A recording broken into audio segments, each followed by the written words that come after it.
नागपूर जवळच्या उमरेड कऱ्हांडला अभयारण्यातलं हे दृश्य. F2 वाघीण आणि तिचे 5 बछडे. त्यांना एक दोन नाही तर अनेक जिप्सींनी घातलेला हा घेराव.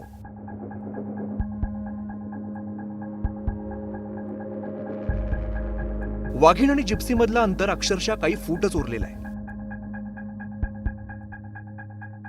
F2 वाघीण आणि तिच्या बछड्यांच्या मार्गावरती जिप्सी चालक मध्येच उभे राहिलेले दिसून आले.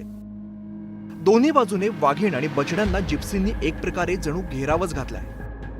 जिप्सीतल्या पर्यटकांना यातला धोकाच कळला नाही. ही वाघीण बछड्यांसोबत होती.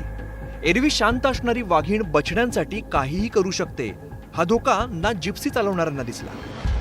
व्हिडिओ पाहून जे काही झालं ते नक्कीच बरोबर नव्हतं, कारण वाघाच्या समजा तुम्ही जवळ जाल तर मग वाघ पण तुमच्या जवळ येण्याची खूप भीती असते आणि एकदा वाघ जवळ आल्यानंतर तो काहीही करू शकतो.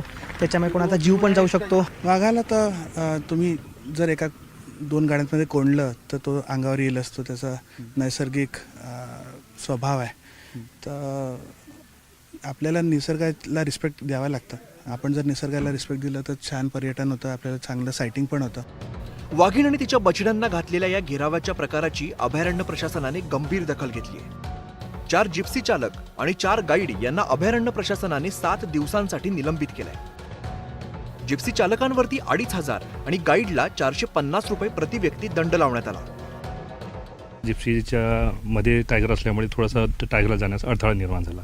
ती घटना आमच्या लक्षात आली. लक्षात आल्यानंतर आम्ही तिथल्या जिप्सी ड्रायव्हर्स आणि जे गाईड होते त्यांच्यावरती कारवाई केली आणि 8 दिवसासाठी सस्पेन्शन काढलेलं आहे. जंगलाला साजेसे कपडे घाला. वन्य प्राण्यांना त्रास होणार नाही या पद्धतीने फोटो घ्या. वन्य प्राण्यांपासून किमान 15 मीटर अंतर ठेवा. मोठ्याने बोलू नका.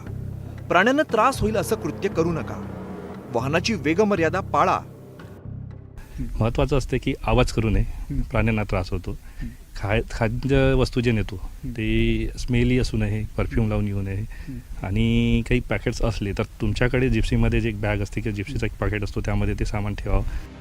टायगर सफारीचा आनंद जरूर घ्या, मात्र त्याचा वन्य प्राण्यांना त्रास होईल हे कितपत योग्य आहे याचा विचार पर्यटकांनी करणं आवश्यक आहे. उदय तिमांडे, न्यूज 18 लोकमत, नागपूर.